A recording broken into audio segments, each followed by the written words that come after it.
Good morning, Dr. Hickey, Mr. Gallagher, Mr. Patterson, Mrs. Darabertis, faculty, and fellow students. When I was first given the prompt for this speech, honestly I had no idea where to start.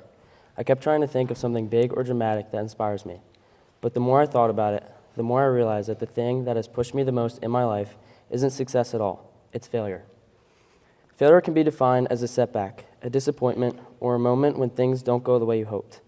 It can be missing the winning goal in a game, hitting a golf ball into the woods, or getting a grade on a test you worked really hard on but still fell short of your expectations. Failure is more than just a mistake or a setback. It's the moment that forces you to choose, do you stop here, or do you learn something and keep pushing forward? Hidden behind every single one of those setbacks is a chance to grow and a chance to become stronger than before. For me, recognizing failure and choosing to move forward is one of the most powerful sources of inspiration in my life and makes me become a better version of myself every day. Failure doesn't just shape ordinary people. It shapes the greatest leaders and athletes in the world. One person in particular shows and proves that failure isn't a weakness, but a tool that can turn something ordinary into something great. Long before Nick Saban became one of the greatest coaches in college football history, he faced moments that could have broken him. Teams doubted him, seasons started falling apart, and people began to wonder whether he was really built for all of the pressure. But instead of letting his failures define him, he used them as his fuel. Every setback became a lesson. Every mistake became a chance to become better, and every disappointment pushed him to his full potential. Nick Saban's story shows that greatness isn't created when everything is going right, but it's made when everything feels like it's going wrong. His story reminds me constantly that failure is not the end of the road at all, but the start of the journey to take us to who we want to become next. Another powerful example of how failure can fuel greatness is Michael Jordan. Now, this probably doesn't come as a surprise to most people, considering most people only remember him for his talent. They forget that his story started with disappointment, getting cut from his high school varsity basketball team, and feeling the pain of losing his father. A loss that could have stopped anyone, even Michael Jordan. These events in his life not only didn't stop him, but they made him even stronger than he was before. Jordan says, "I've failed over and over again in my life, and that is why I succeed." His mindset turned things that most people would see as hurdles into opportunities to become the best athlete and person he could be. Both Nick Saban's and Michael Jordan's stories proves that failure can always shape greatness. There is one more person who I feel really demonstrates all of those qualities. Kobe Bryant has had his whole career based on what he called the Mamba mentality, which is the idea that success comes from relentless effort, learning from every failure, and being a better person than you were the day before. Throughout his career, Kobe faced injuries, playoff losses, doubt, and criticism, but he never decided to run from those moments. Kobe once said, "Everything negative, pressure, challenges, is all an opportunity for me to rise." All of these people have something in common. Their stories show us that just because you're failing doesn't mean you're not good enough. It just means you haven't stopped growing yet. And that is a good thing, because it means there's an opportunity for you to always better yourself every day. But the point isn't that we all have to be Kobe Bryant, Michael Jordan, or Nick Saban. Most of us will never coach championships or play in front of millions of people. I'm also not up here just to talk about famous athletes and coaches who did extraordinary things. I'm up here to talk about what each of their stories proves. That failure shapes all of us, and it continues to shape my life too.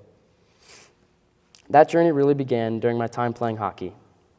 In my first year at Upland in 6th grade, I was playing on the Upland JV team, and my life started to feel like it was falling apart all at once.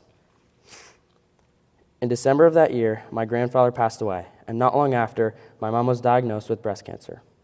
At the same time all that was happening, I broke my wrist snowboarding and was out for almost the entire season. From everything that was going on in my life, I felt like I was drowning in failure, disappointment, and my own thoughts. That year was full of setbacks, fear, and uncertainty, and there were definitely moments where it felt like nothing was going right. In my 7th grade year, I tried to challenge myself by joining the boys' varsity hockey team with very little experience and little to no confidence in myself. I wasn't sure if I belonged there, and I honestly didn't see much potential in myself at that point. But Coach Weston and Coach Dunn believed in me before I even believed in myself, and saw potential in me that I sometimes don't even see to this day. Just 2 months into the season, I fractured my collarbone, which felt like just another setback that kept making me question if it was even worth continuing. I started to lose hope again, but instead of quitting, I kept going because I realized adversity didn't mean I was failing. It meant I was being challenged to grow. That adversity became a big part of my life and my journey as a person and as a player. So I pushed myself, and I pushed through, had a solid 8th grade season, and now as a 9th grader, standing up here, I can confidently say that when looking back at every setback, injury, and failure, I know they ended up shaping who I am today. Those moments didn't tear me down. They only matured me and created skills like resilience, perseverance, and the importance of moving forward in whatever you do, no matter how hard it feels. When I think about what failure has really given me, I don't think about any losses or injuries because I gained nothing from them by themselves. I think about the friendships I've built through hockey, the teammates who stood with me and next to me during tough seasons, and the moments that I realized I wasn't all alone. I think about my parents who never tried to make life easy for me, which I've come to learn now was a blessing in disguise. Instead, they push me into challenges because they know that growth doesn't come from any comfort. My dad showed me that putting yourself in hard situations isn't something that you have to be afraid of. It's actually how you learn and build resilience and confidence. Failure didn't take anything from me. It gave me relationships, lessons, and a mindset that I will continue to carry for the rest of my life. So I'm not up here to tell you to be famous, perfect, or even be fearless. I'm standing up here to tell you that failure will come in sports, school, and everything in life. And when it does, you don't need to have everything figured out. You don't need to be the best either. You just need to keep taking one step forward. As Winston Churchill once said, "Success is not final. Failure is not fatal. It is the courage to continue that counts." Failure doesn't define who you are, but what you do after you fail does.